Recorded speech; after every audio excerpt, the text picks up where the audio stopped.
Olá, gente, tudo bem com vocês? Tô olhando aqui, já fala tô orando, tô olhando aqui para a câmera, né? Eu tô aqui com o meu smartphone, né? Simplesinho, mas foi Deus quem me deu, né? A gente tem que dar graças em tudo. Gente, é o seguinte, eu vou confessar para vocês que além do trabalho, além das minhas questões pessoais, né? Que me fez cansar fisicamente, eu também estou com um cansaço de natureza emocional, tá? Não de natureza psiquiátrica. Se fosse também, é, eu procuraria um psiquiatra. No entanto, meu problema, na realidade, é um problema de ordem emocional.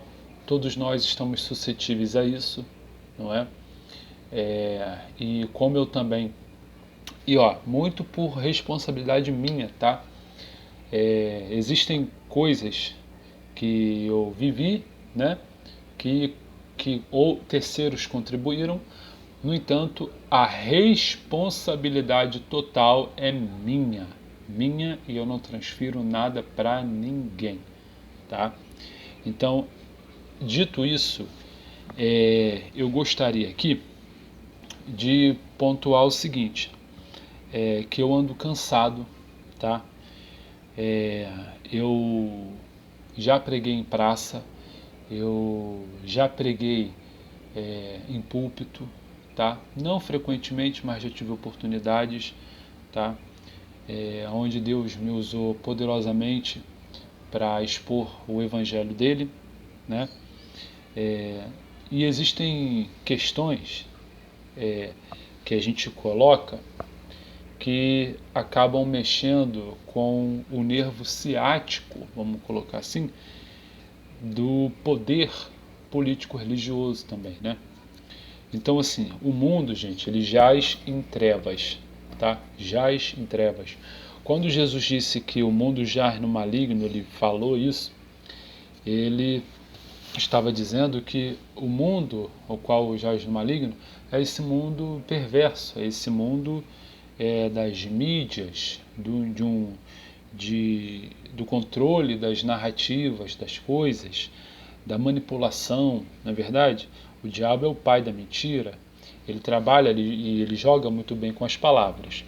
Dito isso, eu estava aqui orando, né, pedindo a Deus força e pedindo que Ele me orientasse a trazer uma palavra, tá?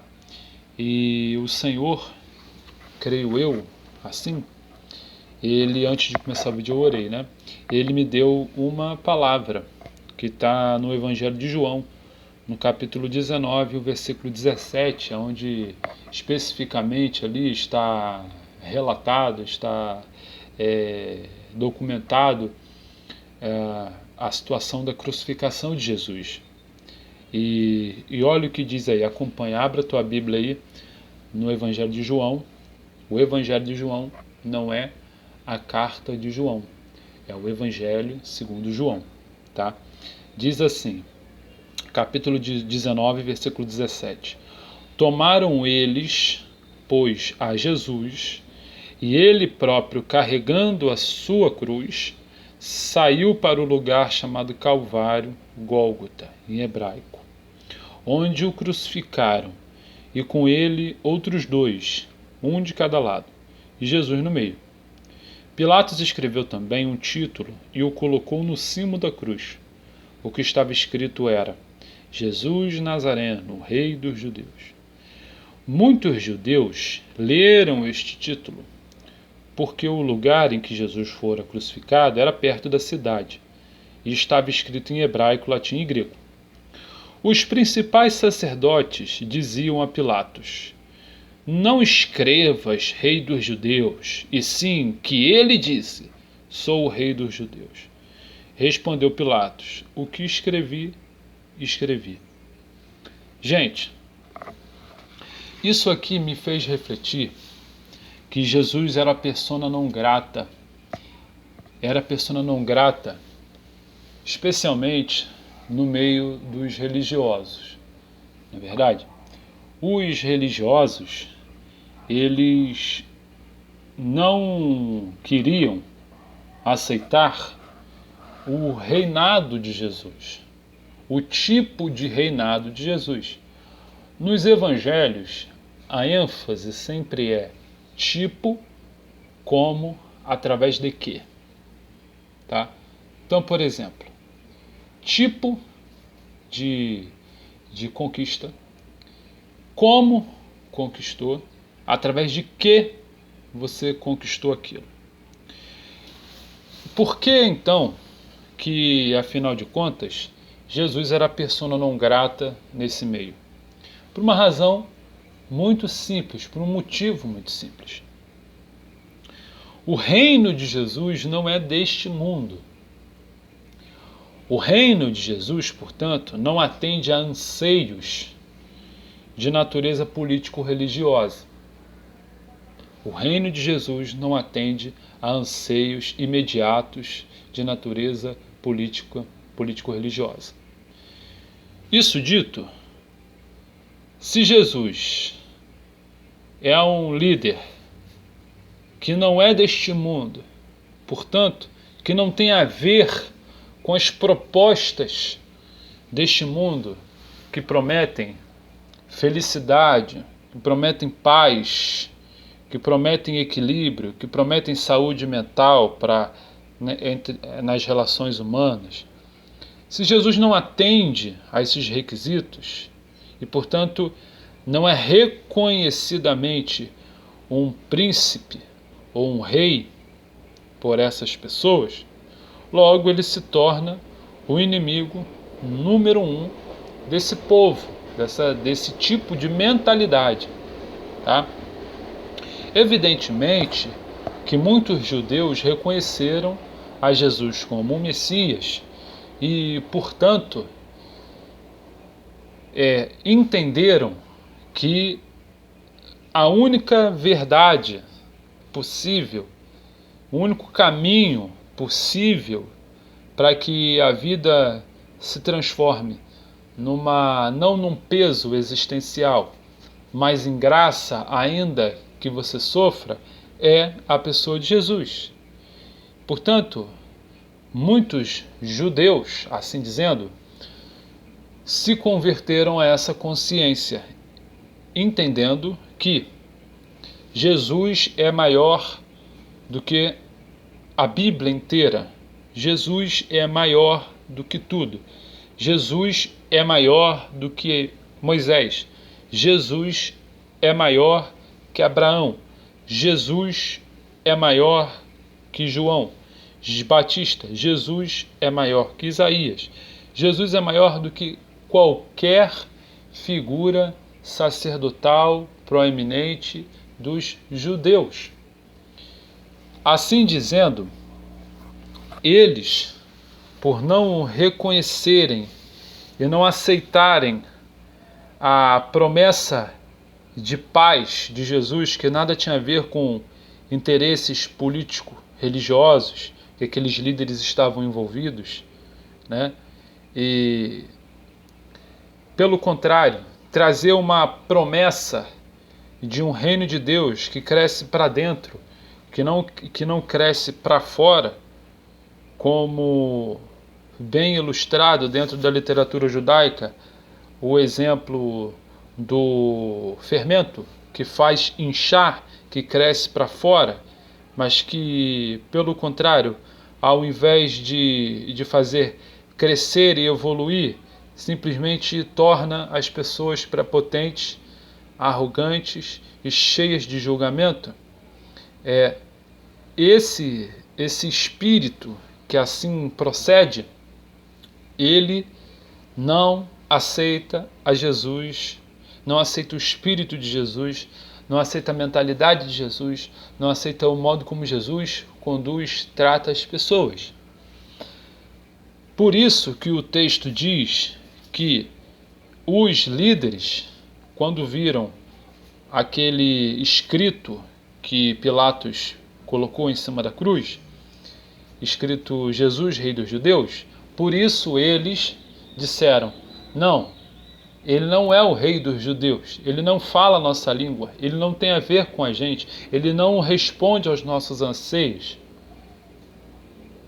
Numa declaração enfática, forte, consciente, rebelde, rejeitadora de Deus, e que mais estava preocupado com as políticas imediatas ou os anseios políticos de suas lideranças farisaicas do que preocupados em se perguntarem, se enxergarem e se questionarem se eles estavam realmente fazendo a coisa certa. Aí eles disseram, não, diz aí, escreve aí que ele está dizendo que é o rei dos judeus. Qual é o aprendizado que eu tiro disso?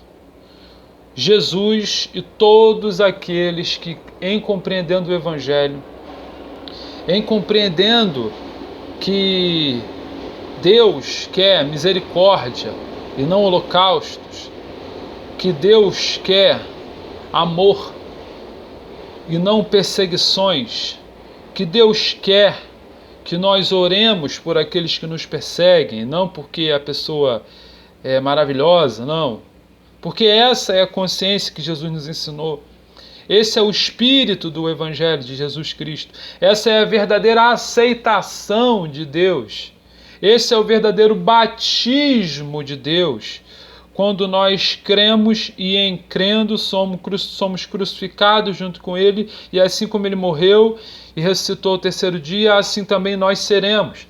Mas aqueles que assim de fato creem em Jesus, que têm um espírito pró-Jesus e não anti-Jesus e não anticristão, não se mistura com qualquer tipo de solução político-religiosa como os fariseus faziam. Pelo contrário, esse espírito não reconhece quando alguém é legitimamente influenciado, inspirado, guiado, conduzido pelo Espírito Santo. No mais, o que nós podemos esperar de alguém que segue Jesus? O que nós podemos esperar é a perseguição.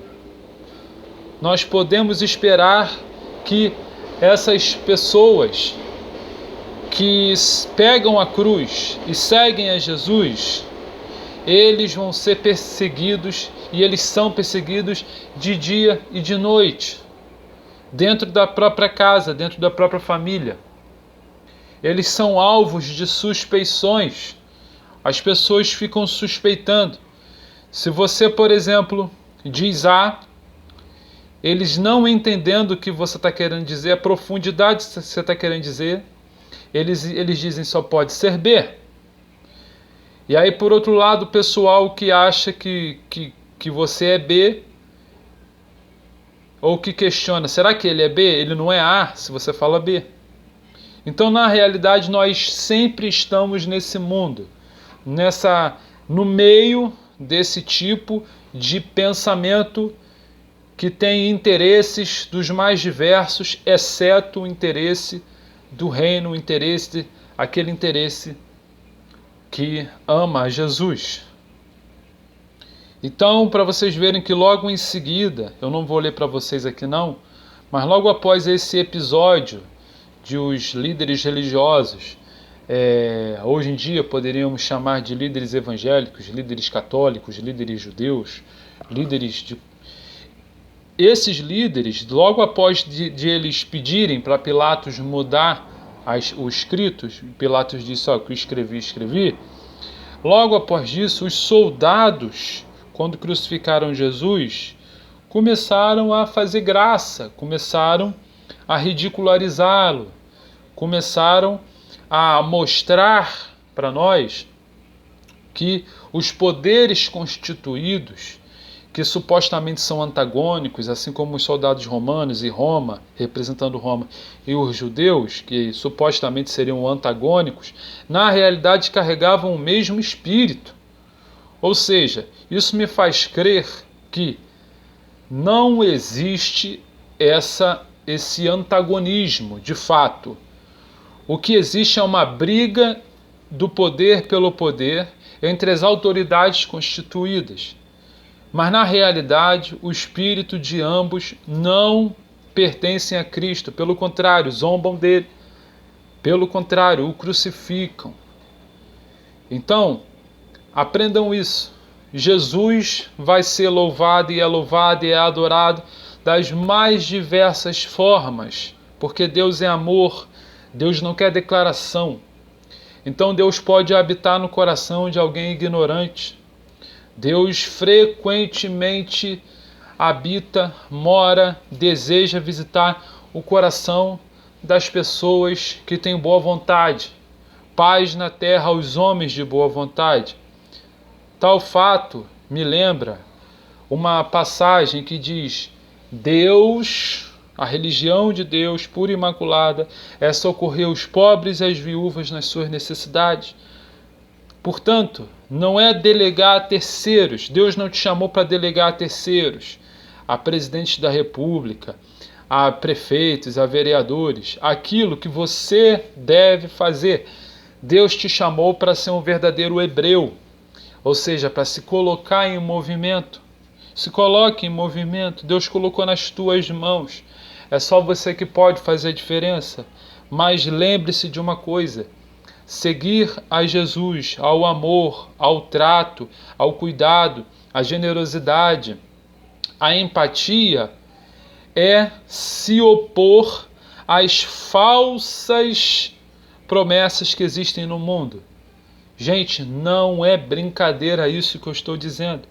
Esse texto me mostra que o poder político judaico e o poder político religioso de Roma também, que supostamente se odiavam, quando se trata de Jesus, os dois se unem para atacar Jesus, para matar Jesus, para condenar um inocente. Os soldados debocharam, lançaram sortes, repartiram entre eles as vestes e lançaram sortes. Preste muita atenção nisso, gente. Seguir Jesus é ser confundido muitas vezes com coisa que você não é. É ser taxado de uma coisa que você não é. É você agir com amor, tentando exortar, tentando aconselhar, e muitas vezes ser mal interpretado. Eu, por exemplo, já passei por isso várias vezes quando eu alerto os irmãos sobre coisas, quando eu tento colocar as coisas, ainda de um modo respeitoso, mas você toma a lapada. É assim que é. Agora, o que nós podemos fazer?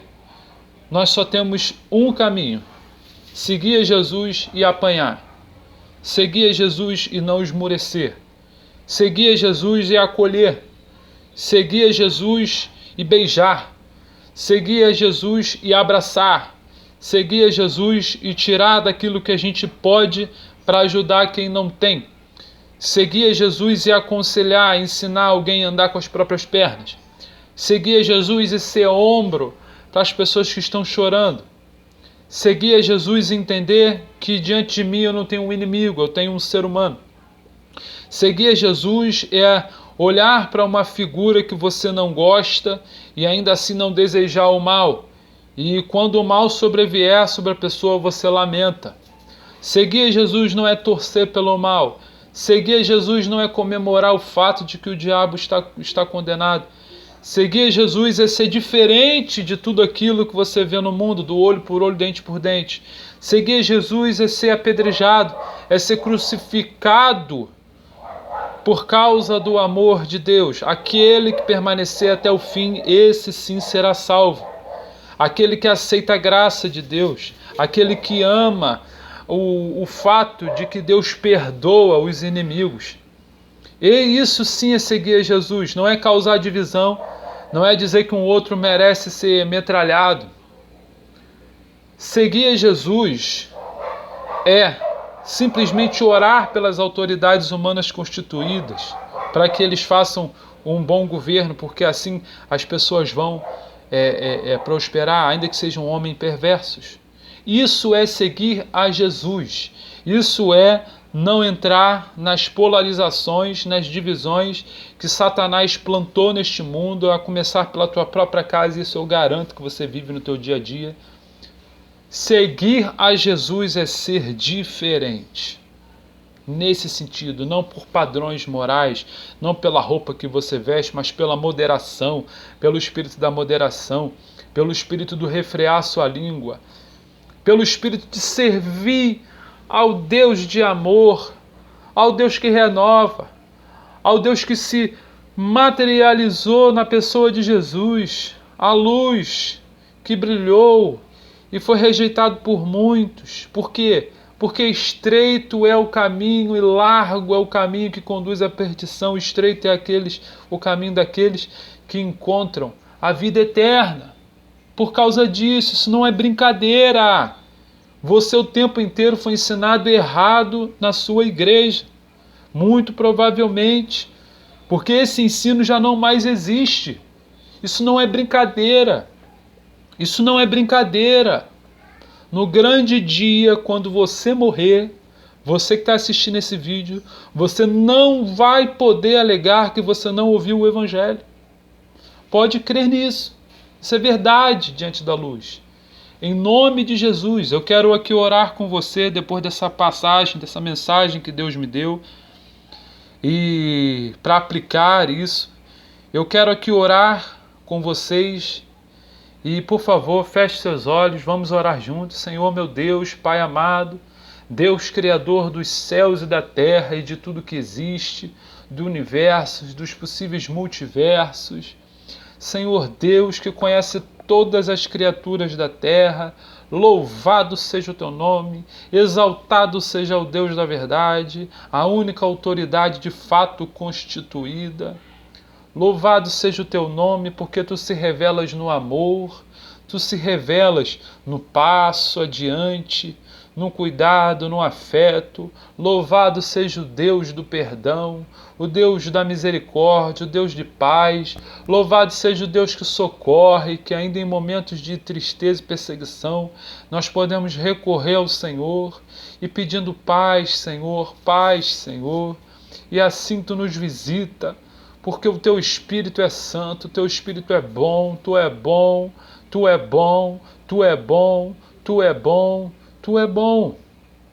Louvado seja o teu nome. Eu te peço que tu, Senhor, venha visitar a dor, Pai, a tristeza de cada pessoa. Venha poder trabalhar, Pai, da tua forma, Pai, da forma com que o Senhor quer aplicar. Vem, Senhor Jesus, visitar os corações das pessoas doentes, das pessoas desenganadas.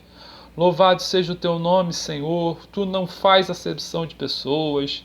Tu é diferente, tu é santo. Tu não pensa como o homem pensa. Tu não julga conforme o homem julga.